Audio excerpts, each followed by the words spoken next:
Hello everyone, I'm Lindsay Satterfield, productivity trainer and coach here on the Productivity Power page on Facebook. And I am coming here today to talk about method. And I want to start by asking you, have you ever been super into getting a new planner or a new app? Are you one of those people in the App Store going, oh wow, that could save my life? So, a lot of us are like that, especially if you're into productivity. You might be attracted to productivity apps or planners or notebooks or journals or whatever the tool may be. But have you noticed that you may get into it but then abandon it fairly quickly or after a little bit of time? It doesn't stay with you. It doesn't stick. Why doesn't it stick?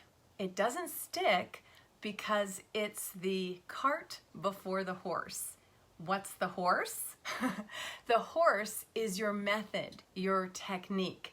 These other things, these apps, these journals, these planners, they're just tools. But we think the tool is going to save us, but the tool will never save us. It's our technique, it's our habit, it's our routine, it's how we use it. So, I want to talk to you today about your method for staying on top of your work and life and the 7 things it should include, it should do for you if you want to stay on top of your work and life. So are you game? So here we go. I want to back up first and say, you might be thinking, I don't have a method, I don't have a technique, but you do. I would argue that you do, in the sense that whatever it is that you do, however you get through the day, that's your method. So, do you use a lot of sticky notes? Do you work around the clock? Do you like to be creative, like just to wake up and see what moves you? Do you like to multitask? Do you live in your inbox? Are you in a lot of meetings? All those are your method. That is your technique.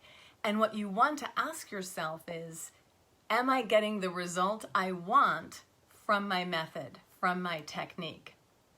So another way to look at it is to look at the results in your life, all the results in your life, and behind those results, you're going to find a method or a system. It's your system that's holding in place those results. So, for example, are you sometimes feeling burned out? Are you not getting to the strategic things on your list? This is something I hear my clients say all the time. I'm not getting to the long-term things. And by the way, long-term things actually happen. They actually occur. You actually make them happen in the short term. They can only happen in the short term, those long-term results, right? So, are you not getting to the strategic things on your list? Are you not making progress on your goals? Are you feeling worried about things or concerned about things a lot? All those results are a result of your system, of your method. So you want to look at your method to see, what do I need to change in my method in order to have different results? Ready? So these are the 7 things that I encourage you. Hi, Jill. These are the 7 things that I encourage you to look at having in your method, in your technique. So every great artist, every great athlete has technique. And anyone who's up to anything has some kind of technique. So let's look at our technique, let's look at our method, and see if it includes these 7 things. So the first one is, your method should help you achieve crystal clarity. Clarity is a power.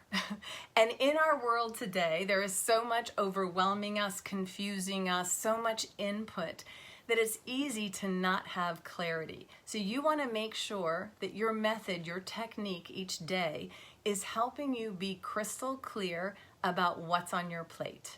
Not just generally what's on your plate, but specifically what's on your plate. So in some of my courses, I teach a method for getting that crystal clarity. And when I teach it, I talk about getting down to the action level. I want to be able to move into action on anything I'm committed to right away without having to go through that constant loop in my head of my to-do list. So, does your method deliver to you crystal clarity?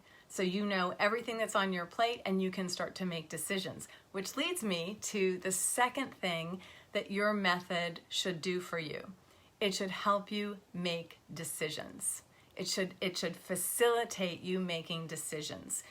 So many people that I work with, and I just think it's a function of the amount of input that people are getting on a day-to-day basis in our world and in our life, and have difficulty making decisions.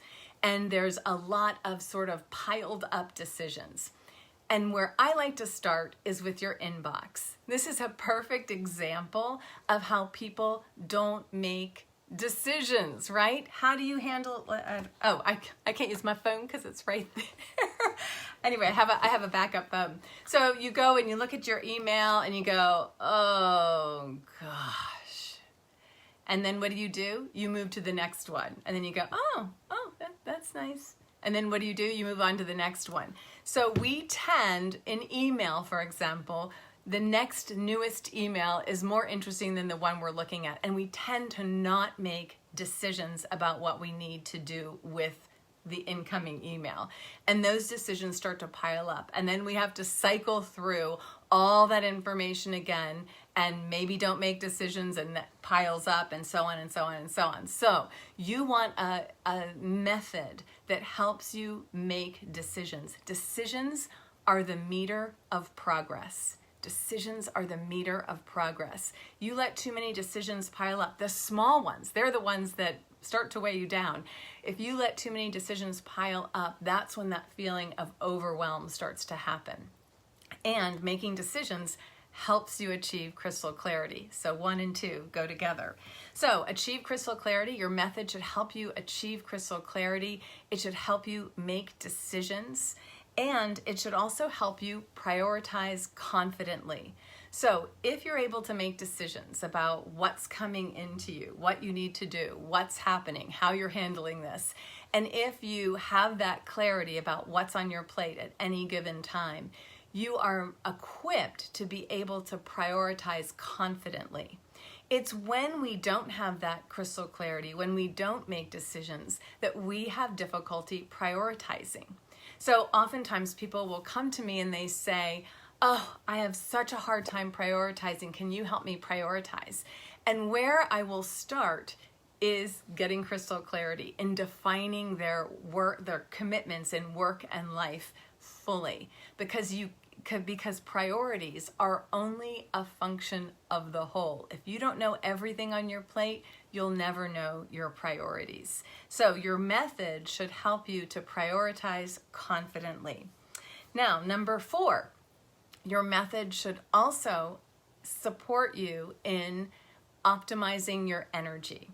It should help you optimize your energy, because energy is how we get things done. If we're not tending to our energy, we're not going to be making the progress and achieving our goals in the way that we want to. And we want to look at our energy during the day. Everyone has an energy cycle that goes through different phases, and you want to know what yours is, and you want to be able to match what I'm doing as much as possible, what I'm doing with the energy that I have. And again, that's going to take making decisions, having crystal clarity, and prioritizing confidently. So your method should help you optimize energy. So we have achieve crystal clarity. This is what your method should do for you. Make decisions, prioritize confidently, and optimize your energy. Now, number 5 is your method should help you make progress, on the strategic. So this will be a natural function of those other elements of achieving crystal clarity. If you know what your goals are, if you know what your commitments are, if you know what's on your plate in detail, then you're going to be able to incorporate into that those bigger strategic things that you want to get to, and you'll be able to prioritize those. You'll be able to, in the present, actually make progress on those quote unquote long-term things, those strategic things. You won't just be reacting. So I want to pause here and say that a lot of people's method that I observe with my clients is what I call the default method, which is defaulting to whatever grabs my attention. So there is so much coming at us. There is so much email. There are so many notifications, so many demands, right? That we can show up and get busy, right? There'll be lots to do. Our attention will be grabbed in a lot of different ways. And we then are busy all day, get to the end of the day and don't feel satisfied. Why? Because our own agency wasn't in that. We didn't make those determinations about, are we moving forward on this strategic that no one's asking me for? Do I have crystal clarity about what I want to do, what I feel I need to be doing and moving forward? Or am I only responding to this external input? Makes sense? So that's what a method will help you balance out, is that defaulting to just whatever grabs your attention, because there's no end to that. Okay, so we have achieve crystal clarity, make decisions, prioritize confidently, optimize energy, make progress on the strategic, focus. Your method should help you focus. So your method is technique, right? It's how you are able to make decisions and choices about what you need to do and stay on point and stay with your game plan, as opposed to getting all over the place with what everyone else's demands are. So it will help you to focus. Your method should help you focus. And then the final one is a more specific one, but I've alluded to it here, is your method should help you run your email instead of having your email run you. I would say one of the biggest time wasters, time stealers, energy stealers, progress stealers is email. And lots of people, because so much is coming in through our emails, a lot of people default to making their email their to-do list. But once we do that, we know we have given over our power, our discretion to others, to other people's agendas. Not that it's not important, but it has to be in context. So you want to make sure that your method helps you strategically run your email and not just be addicted to it, not just be obsessed by your email. So achieve crystal clarity. This is what your method, what your technique for managing work and life should give you. It should, on the daily, allow you to achieve crystal clarity, make decisions, prioritize confidently, optimize energy, make progress on the strategic, focus, and run that email. Wouldn't that be great? Wouldn't it be awesome to have that? So anyway, take a look at your method and see what your method is. Like, first start there, see what your method is. How do I run my, how does it work? I write a little to-do list. Does that work out? Is that helping me make decisions? Is that keeping me from being in my email all day? So look at what your method is and then see if there are some shifts that you can make in your technique to achieve these 7 things.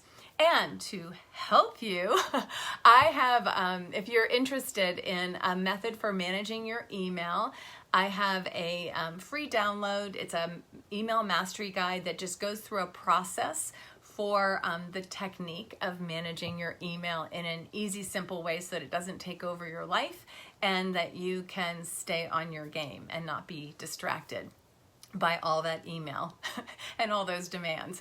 So there's that. And also, if you're interested in looking at the principles for managing, for a workflow method, I have the Workflow Mastery course. If that's of interest to you, I'll put a link in the comments below.